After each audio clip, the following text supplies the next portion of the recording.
Who gets to decide what laws your country passes or how it behaves internationally? Well, in theory, nobody but you. Today, we're diving into the murky waters of global politics once again with a look at the concept of sovereignty. Let's get started, shall we? Sovereignty. It's like the do not disturb sign for countries. It means a state has supreme authority within its borders. No state can tell you how to run your country, which is great, unless you're bad at managing your own affairs. More on that later. But here's where it gets interesting. Sovereignty isn't just about power, it's also about responsibility. Imagine sovereignty as you being the only adult in a house full of kids. One of the key challenges is how you can set up your own system of government so that it helps provide for all of the diverse needs of all the people living in your country, and how can you shape that as kind of a relationship between the people and government? As you can imagine, that can be a pretty tricky thing to do. This is the first kind of sovereignty, internal sovereignty, where you're the boss inside your own borders, and your state's government has total control over the kinds of laws that it can pass that will affect the population. There's also external sovereignty, which means having the respect of your neighbors. The idea is that your borders are set, respected, and cannot be violated by other states. Think of it like a neighborhood where everybody can see what people are doing in their backyard, but can't actually comment on it or make them change anything that they're doing. They want to put up a giant slide, they're free to do it.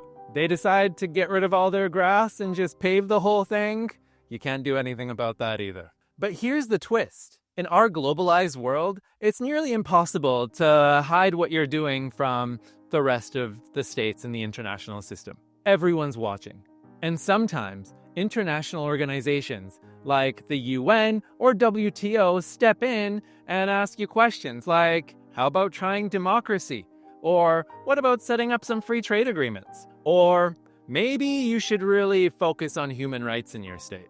In some cases, states will actually willingly give up some of their sovereignty to join some of these international organizations. Because, after all, there can be power in numbers. If a state joins the security alliance NATO, for example, it agrees to financially help support NATO and agrees to abide by its collective security principles, but gains some of that collective security in return, which could protect it from aggressive action by other states. Or, in the example of the European Union, states that are EU members give up considerable amounts of sovereignty and agree to a lot of the EU's overarching economic policies and practices, but in turn gain entrance to the EU's single market, which especially for some smaller states means they have a much more powerful hand in negotiating trade deals with the rest of the world.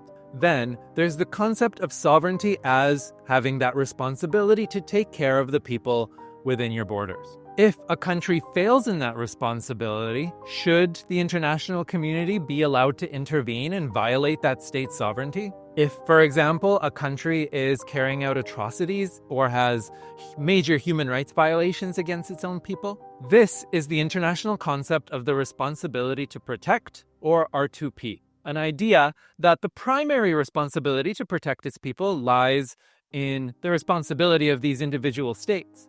But if a state is completely failing in this responsibility to take care of its people, then that might give the international community the justification to violate their sovereignty, step in, and intervene. It's a relatively new and tricky concept with pretty mixed results in the few times that it's actually been applied. And let's not forget about economic sovereignty.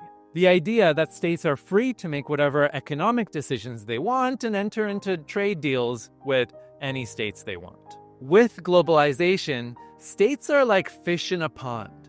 When one state or one fish changes direction, it creates ripple effects and changes the current throughout the whole pond. Trade deals, sanctions, or the establishment of economic blocs like the EU, or even new political leaders in some of these economically powerful countries can shape and change how sovereignty is affected globally. In summary, sovereignty is a beautiful but complex concept where countries have autonomy and yet are connected through this complex web of global politics today. So, next time you hear about a country asserting its sovereignty, remember, it's not just about power, it's also about balance, responsibility, and sometimes it can be quite a geopolitical headache.